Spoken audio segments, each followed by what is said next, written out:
There were 16 articles of impeachment. 4 were held back and they were eventually voted out, but embattled Attorney General Ken Paxton acquitted on all of them.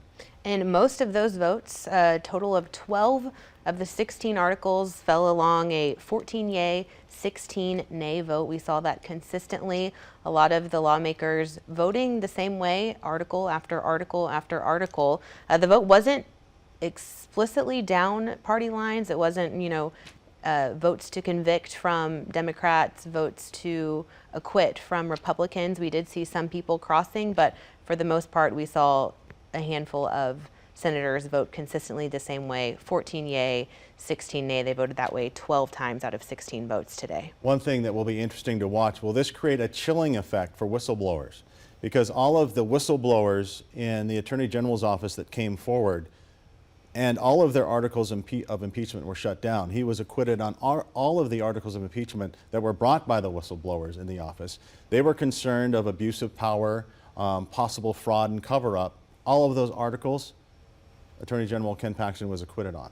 Yeah, and we heard some emotional testimony from people who worked in the Attorney General's office talking about how they felt very conflicted, like their boss, the Attorney General, was asking them to do things they did not think were in Texans and taxpayers' best interest. However, in the end, the Texas Senate did not see the evidence they needed to see in order to convict the Attorney General on any of these articles of impeachment today.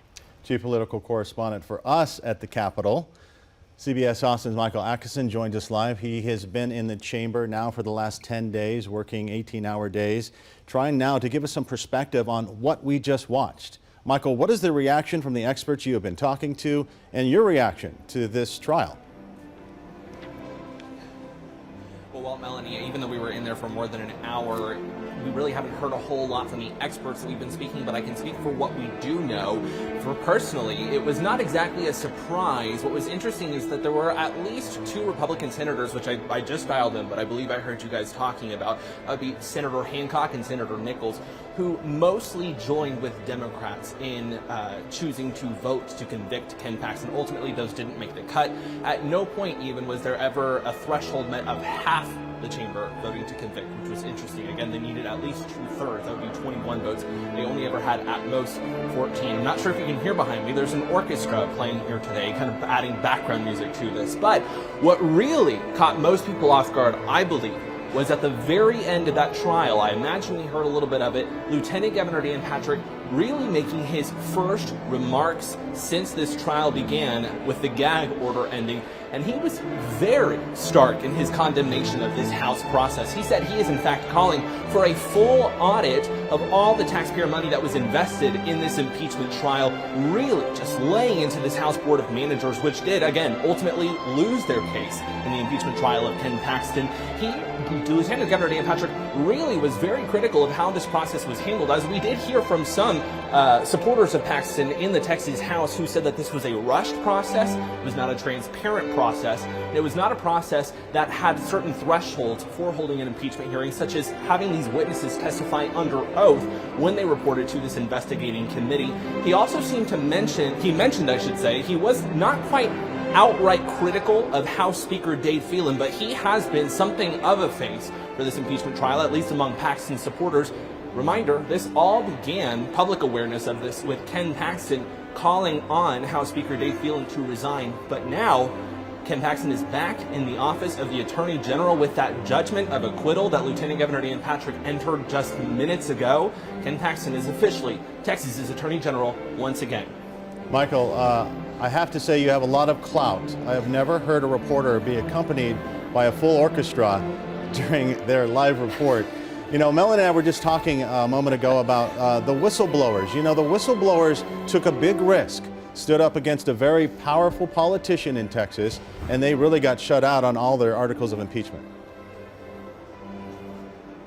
What's really going to be interesting to watch in the coming days is what is going to happen to specifically these Republicans who are part of the House Board of Managers. Yesterday, we heard that very emotional closing remarks from Representative Andrew Murr, who chaired that House Board of Managers, but more specifically, Representative Jeff Leach, who called himself a friend to Ken Paxton, seeming to get choked up and visibly emotional in describing what it took for him to vote to impeach Ken Paxton.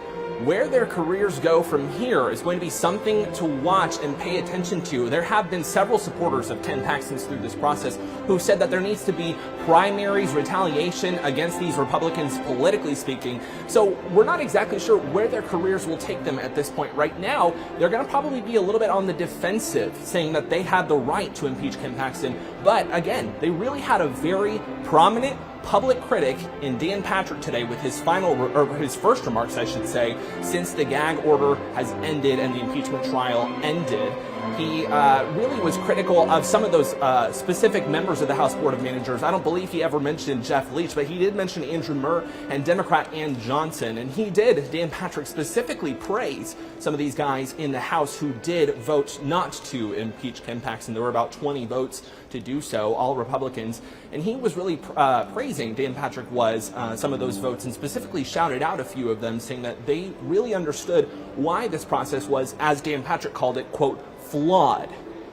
And Michael, before we move to some of the lawmakers who are speaking about this now, I'm interested to hear, how do you think this impeachment trial outcome is going to impact the work that's left to be done? I mean, we hear a special session is looming. There's more work that needs to be done between the House and the Senate. We just heard Dan Patrick scolding the House. How do you think that'll impact what they have left to do this year? Well, for one, we've heard that there will be a special session focused on education, specifically vouchers, public savings accounts for education. We've heard that could come in October, but in the short run, Dan Patrick called for a full audit of the House Board of Managers' work, saying that he wants to look at where, as he said, millions of dollars of taxpayer money went towards this investigation. So that really could affect what we see in the short run in terms of the next couple of weeks for the Texas legislature. But again, there is more work to be done for this body. It's going to be a little bit awkward of a transition to go from a court of impeachment straight to public education, but that is something that could be on the horizon if and when Governor Greg Abbott calls for a special session on this. Great reporting out there. Thank you, Michael Atkinson. This has been 3 months of legal wrangling, some high-powered attorneys, and a lot of political angst wrapped up in this day. And as you mentioned, Lieutenant Governor Dan Patrick scolding the House.